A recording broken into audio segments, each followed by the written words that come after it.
हर चुनावी मौसम में चाय पर चर्चा तो आपने खूब सुनी होगी। आज हमने सोचा कि कुछ नायाब दिखाएं आपको बिहार से।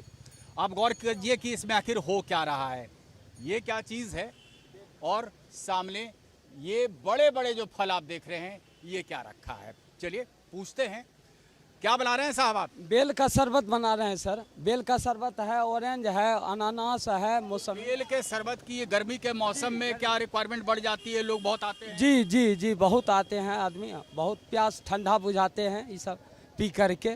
सस्ता है, बढ़िया भी चीज़ है, पेट को ठंडा कर रखता है। तो ये जो है राजनीतिक सरगर्मी के बीच में आप लोगों को बेल पिला रहे हैं, सब ठंडा रहेगा या? हाँ, सब ठंडा रहेंगे, सब नेता लोग ठंडा रहेंगे। सब नेता लोग ठंडा रहेंगे। देखिए आप, ये कैंटीन चौक है बेगूसराय का, बहुत सारे लोग यहाँ पर इकट्ठा हुए हैं। हम सबों से जानने की कोशिश करेंगे उनके लिए इस बार मुद्दे क्या अहम हैं। गिरिराज सिंह एक बार फिर से अपनी किस्मत आजमा रहे हैं। राह आसान होगी या चुनौतीपूर्ण? गिरिराज सिंह के लिए इस बार राह बहुत कठिन है। जो हम लोग फील्ड में जा रहे हैं और जो पब्लिक का फीडबैक आ रहा है उस हिसाब से गिरिराज सिंह जी के लिए इस बार राह बहुत ही मुश्किल है। इतनी मुश्किल कि पूछिए मत। अच्छा, कन्हैया कुमार जब उनके खिलाफ खड़े हो रहे थे उसमें भी ऐसी बातें हो रही थी।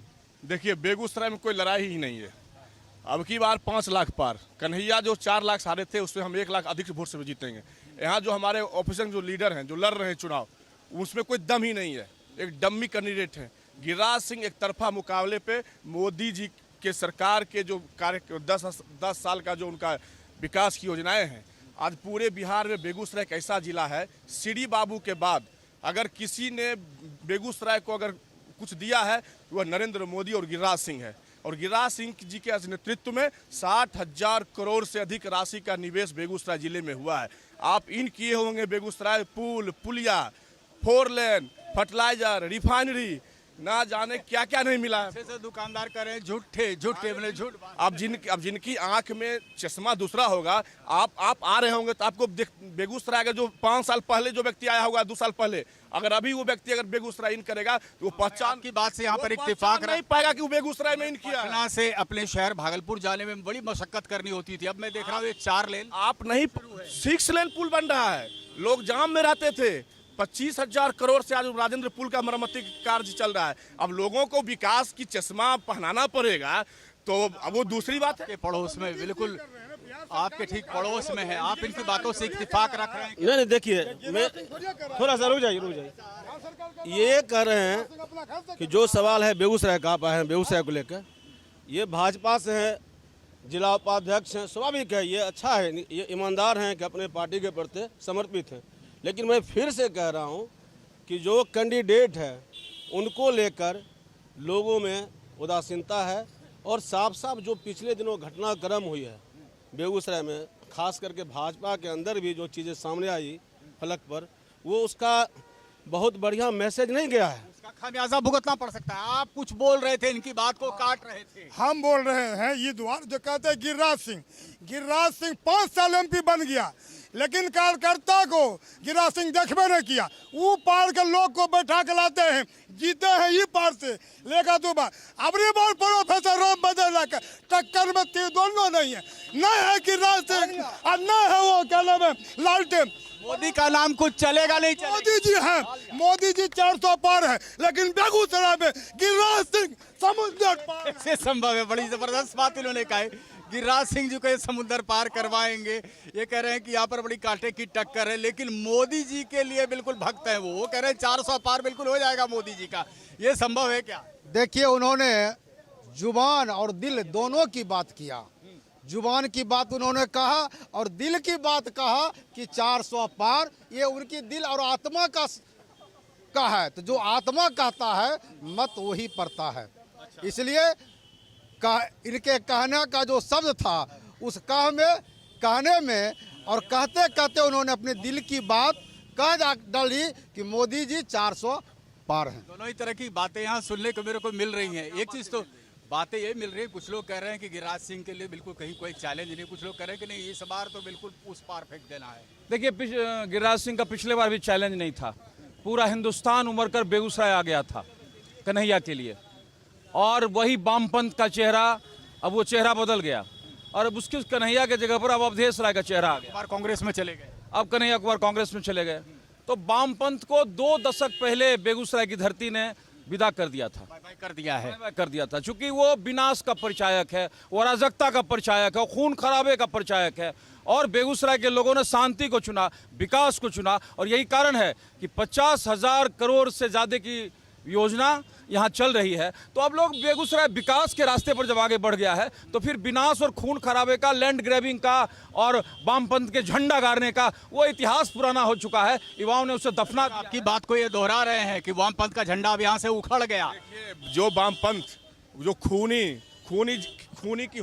की होली वाली जाने वाली ये पार्टी है, और जब से नरेंद्र मोदी की सरकार बनी है और यहाँ भाजपा के सांसद बने, अमन चैन विकास की बाएं सब कुछ यहाँ पर चल रहे हैं, तो जो हकीकत है वो हकीकत है। जो विकास हुआ है तो आम जनता ने स्वीकारा है, और फिर से गिरिराज सिंह 4 लाख पार से यहाँ से जीत कर जाएंगे और मोदी जी फिर से दोबारा प्रधानमंत्री बनने वाले हैं।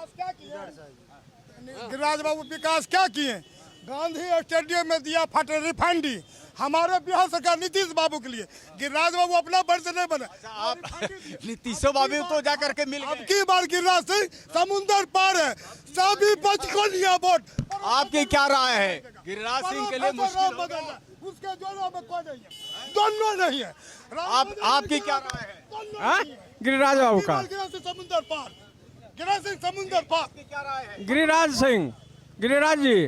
गिरिराज जी एकदम बिल्कुल, कोई टक्कर नहीं है, कोई चुनौती नहीं है। चाचा गिरिराज सिंह, गिरिराज सिंह, गिरिराज सिंह, आपकी क्या राय है? अब थोड़ी देर पहले आपसे मेरी बातचीत हो रही थी, कोई चुनौती है, मुद्दे क्या हैं? चलिए इस पर मुद्दों पे बात कर लेते हैं। इस बार बेगूसराय का मुद्दा क्या है?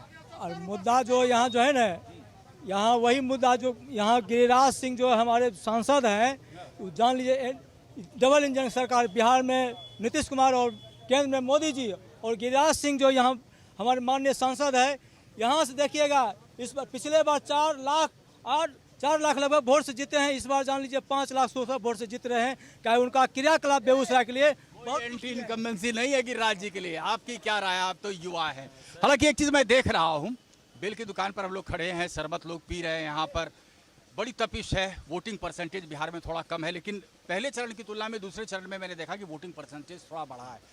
तीसरे चौथे चरण आते आते लगता है और बिल्कुल परवान चढ़ जाएगा, राजनीतिक सरगर्मी यहाँ पर और तेज हो जाएगी।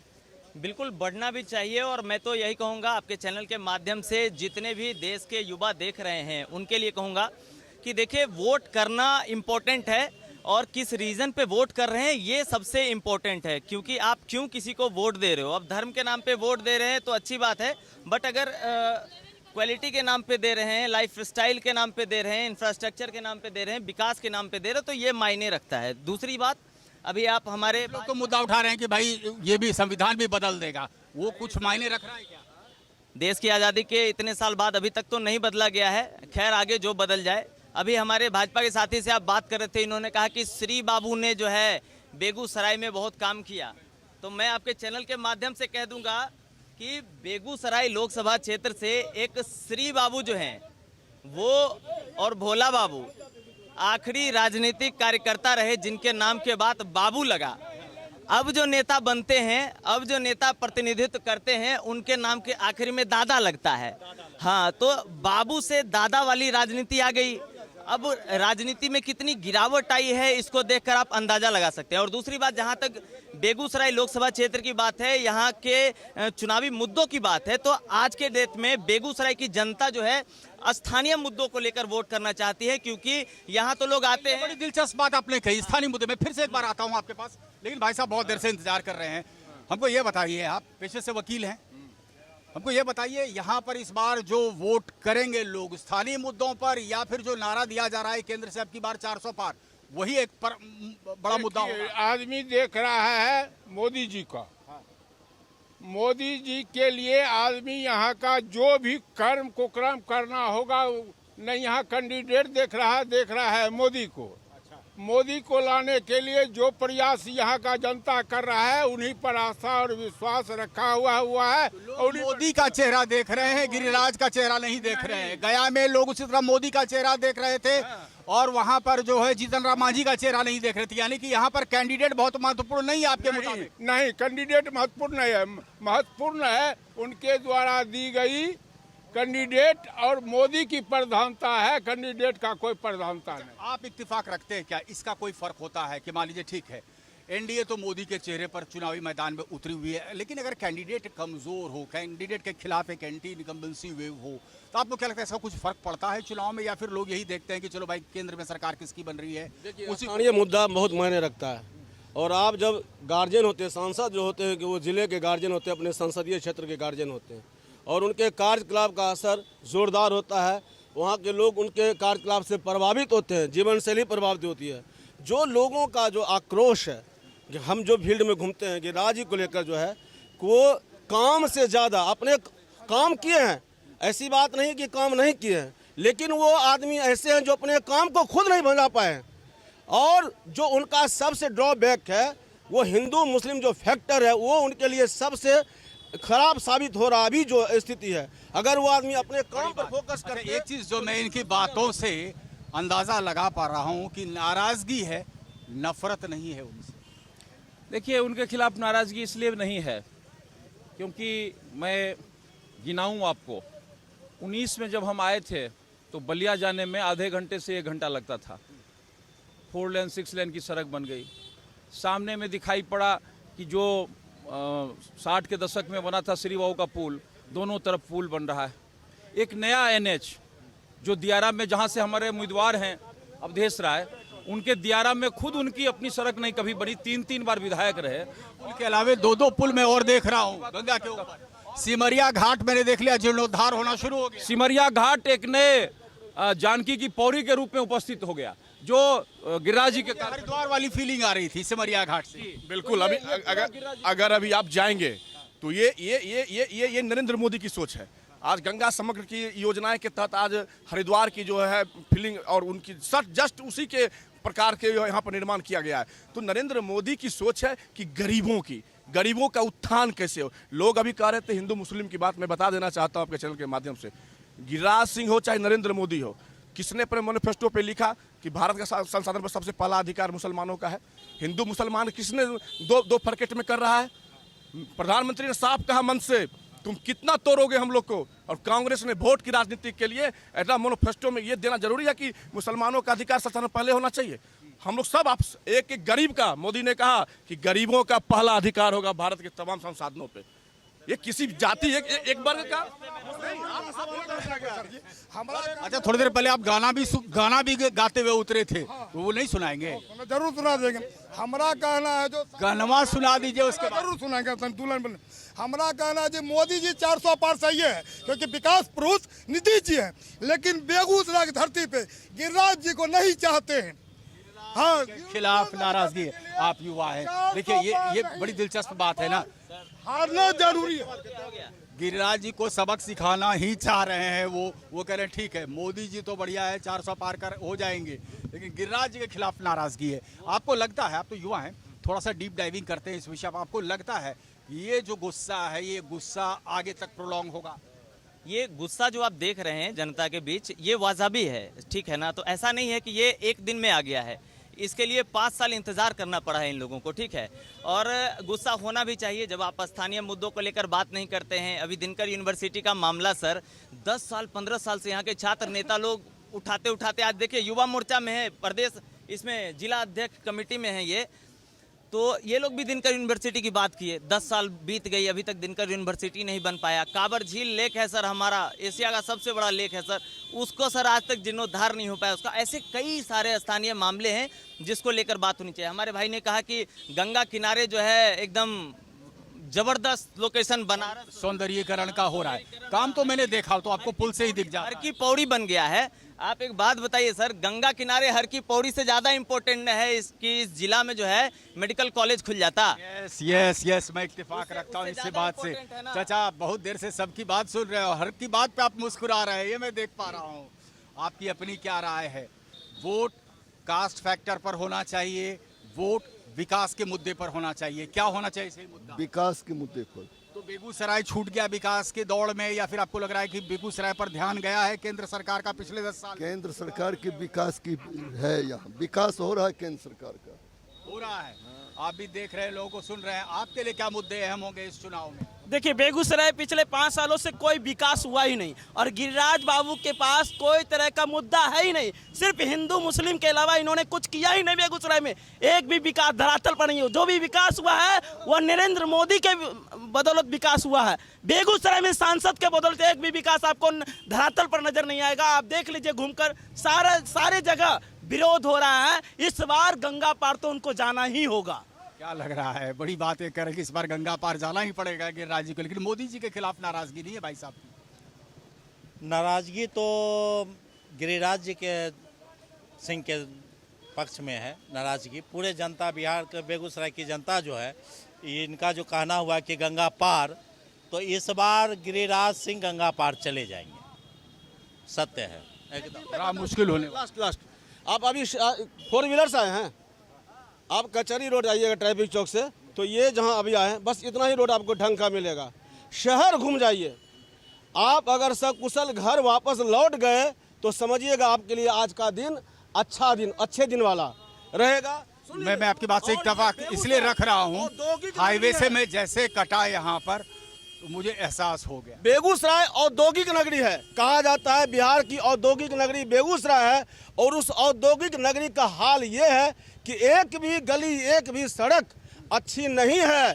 लोग जान जोखिम में डालकर घूमते हैं, और यहाँ के सांसद को इनसे कोई मतलब नहीं है। आज तक इन्होंने कोई सवाल इस पर नहीं उठाया। वाजिब में उठाना चाहिए था। यहाँ के गार्जियन थे गिरिराज जी। नाराजगी की चंद वजह है जो मुझे लगता है कि बेहद जायज़ है।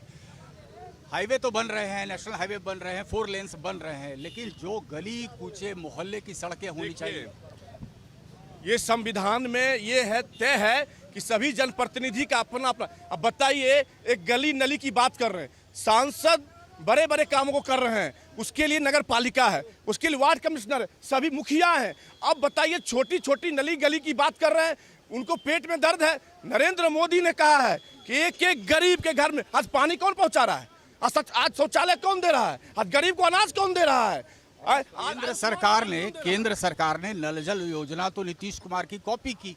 देखिए, मैं बता रहा हूँ, ये एनडीए की सरकार, माननीय मुख्यमंत्री नीतीश कुमार जी और हमारे भारत के प्रधानमंत्री नरेंद्र मोदी जी, ये एनडीए की सरकार की सोच है कि हर एक घर में पानी हो, हर एक घर में शौचालय हो, हर एक घर में गरीबों का अनाज हो। और मैं उठाना चाहूंगा, इंडिया गठबंधन की नींव रखी गई थी बहुत ज्यादा, एकदम उम्मीद से कि ये इस बार जो है उखाड़ फेंकेगा, पूरी तरह से वो गठबंधन बिखर गया। नीतीश कुमार भी इस पाले में आ गए। ये कोई मुद्दा है क्या इस चुनाव में बेगूसराय में? सर, इंडिया गठबंधन नहीं बिखरा है, सिर्फ नीतीश कुमार पिछड़ गए हैं। और अच्छी बात थी कि इंडिया गठबंधन का संयोजक नहीं बनाया गया उनको, नहीं तो सब लोग डिप्रेस्ड हो जाते। हमारे जो भाजपा के साथी हैं उनको मैं बता दूं, ये बोल रहे थे कि मोदी जी बोले कि देश के सारे। 1 सेकंड के लिए रोक रहा हूँ, मैं आ रहा हूँ उस पर। इंडिया गठबंधन की चर्चा हुई तो मैं थोड़ा सा रोक रहा हूँ। इनका कहना है इंडिया गठबंधन में बिखराव नहीं हुआ, एक के बाद एक जितने भी लोग थे जिन्होंने नींव डाली थी वो सब छुटक लिए। इंडिया गठबंधन का यही हाल है कि बंगाल में ममता बनर्जी का गठबंधन है और वहाँ कोई दूसरा नहीं है। यूपी में अखिलेश खड़े हैं, साउथ में जो घटक दल हैं उनकी अपना अपना है, अपनी अपनी डफली अपनी राग है। तो इंडिया गठबंधन बंटवारे में लालू प्रसाद यादव में थोड़ा भी तवज्जो ना कांग्रेस यादव ने, लालू यादव ने तो बिहार में कमाल कर दिया। उसने क्या किया, अपने घर पर बुला के लिफाफा देके और बीमा भारती को दे रहा है, पप्पू रोड पर घूम रहा है। तो यहाँ तो कमाल का चाचा, आपसे समझना हम चाह रहे हैं, आपसे हम समझना चाह रहे हैं, इंडिया गठबंधन एक कड़ी चुनौती दे सकता था, इस बार दे पाएगा क्या? क्योंकि इंडिया गठबंधन पूरी तरह से बिखराव की स्थिति में है। वो कोई गठबंधन रहा ही नहीं तो चुनौती क्या देगा? चुनौती क्या देगा? गठबंधन रहा ही नहीं, चुनौती क्या दे पाएगा? अगर एकजुट रहता तो शायद मुश्किलें खड़ी हो सकती थी तमाम एनडीए कैंडिडेट के लिए। और कोई गठबंधन है वो अपना अपना स्वार्थ के लिए सब उसमें प्रधानमंत्री बनने के लिए आया था, प्रधानमंत्री बनना चाहता था उधर। सही बात है, इसीलिए बिखर गया। सुनिए ना, इस इंडिया गठबंधन सबका स्वार्थ था कि हम प्रधानमंत्री, हम इसीलिए इसमें एक प्रधानमंत्री नरेंद्र मोदी है, इसलिए गठबंधन एनडीए कारगर है और अगला प्रधानमंत्री मोदी बनेंगे। सर, एक लाइन सर, मैं उस बात का खंडन करना चाहता हूं बस, जो हमारे भाजपा के साथी ने कहा कि मोदी जी ने भरे मन से कहा कि देश के संसाधनों पर पहला अधिकार मुसलमानों का है, अल्पसंख्यकों का है, ऐसा मनमोहन सिंह ने कहा। मैं आपकी जानकारी के लिए बता दूं और पूरे देश की जनता की जानकारी के लिए कि जब मनमोहन सिंह की सरकार थी तब उन्होंने कहा था ये बात, पर वो ये नहीं कह रहे थे कि उस संसाधन पर सीधा मुसलमानों का अधिकार है। उन्होंने कहा कि जो दलित, पिछड़ा, अति पिछड़ा, ओबीसी, एससी, एसटी मुद्दा बन गया। वो जो माइनॉरिटी के लोग हैं, इस चुनाव में मैंने देखा एक नैरेटिव सेट करते हैं नरेंद्र मोदी, एक नैरेटिव सेट करता है भाजपा और तमाम विपक्ष उस नैरेटिव के पास में फंस जाता है। उन्होंने नारा दे दिया आपकी बार 400 पार। उसी नैरेटिव में मैं देख रहा हूं कि पूरा इंडिया गठबंधन फंस करके रह गया। इन्होंने पूरी स्ट्रेटेजी के तहत इनको हिट करना था। आपको लग रहा है वैसा किया क्या इंडिया गठबंधन ने? हम तो बहुत बड़ी बड़ी बात पटना और दिल्ली का नहीं करेंगे, हम तो बेगूसराय की बात करेंगे, रोटी का बात करेंगे, रोजगार की बात करेंगे, स्वास्थ्य की बात करेंगे, शिक्षा की बात करेंगे, जो आम गरीब, राजा और गरीब सबके लिए जरूरत है, हम उसकी बात करेंगे। हमारे बेगूसराय के सांसद जीत करके गए 5 साल में, 5 विभाग के मंत्री रहे, 5 विभाग, अपने विभाग का एक ईंटा इन्होंने बेगूसराय में नहीं लगाया अपने संसदीय क्षेत्र में। दूसरी चीज देखिए, ये आक्रोश गिरिराज सिंह के खिलाफ, लेकिन उसी तरीके से कट्टर समर्थक गिरिराज सिंह के वो भी यहाँ पर मौजूद हैं। दूसरा चीज हम कहेंगे कि हम समाज को आप बांटने का काम कर रहे हैं। आप जख्म तो इतना दिए कि दवा नहीं मिल रहा और पेट में रोटी नहीं है, दुआ कहाँ से लाए? दुआ कहाँ से? अच्छा, ये जो नाराजगी है ये आपको क्या लगता है सिर्फ सांसद के खिलाफ है या ये मोदी के खिलाफ भी ये नाराजगी है? हम वोट जो देने जाते हैं, हम गिरिराज सिंह को सांसद को वोट देते हैं। सांसद संवैधानिक व्यवस्था में प्रधानमंत्री को चुनते हैं। जनता का पहला अधिकार अपने सांसद पर है। हम अगर मैं मत आपको देता हूं तो मैं सहयोग भी, मैं सुरक्षा भी, ही उम्मीद करूंगा। आपसे ही उम्मीद करूंगा। अब वक्त की थोड़ी कमी है, आपके तरफ से युवा है, वोट डालने तो जाएंगे? बिल्कुल जाएंगे। आपके लिए मुद्दे क्या रहेंगे? मुद्दे सबसे बड़ी बात है शिक्षा और स्वास्थ्य का मुद्दा होना चाहिए, जो कि सांसद प्रतिनिधि कहीं पे इस उम्मीद पे खड़े नहीं उतर पा रहे हैं। आपने सुना, नाराजगी है, जाहिर तौर पर ये आम बात होती है, लेकिन सबसे बड़ी बात ये है कि अधिकांश लोग इस बात से इत्तेफाक रख रहे हैं कि वोट करते वक्त उनके जहन में एक बात कौंधती है कि सरकार केंद्र में बननी है। देखना बड़ा दिलचस्प होगा कि क्या आने वाले चुनाव में गिरिराज सिंह के लिए चुनौतियां कड़ी होंगी या नहीं। बेगूसराय से कैमरामैन निरंजन के साथ Shivpujan Jha, India daily live के लिए।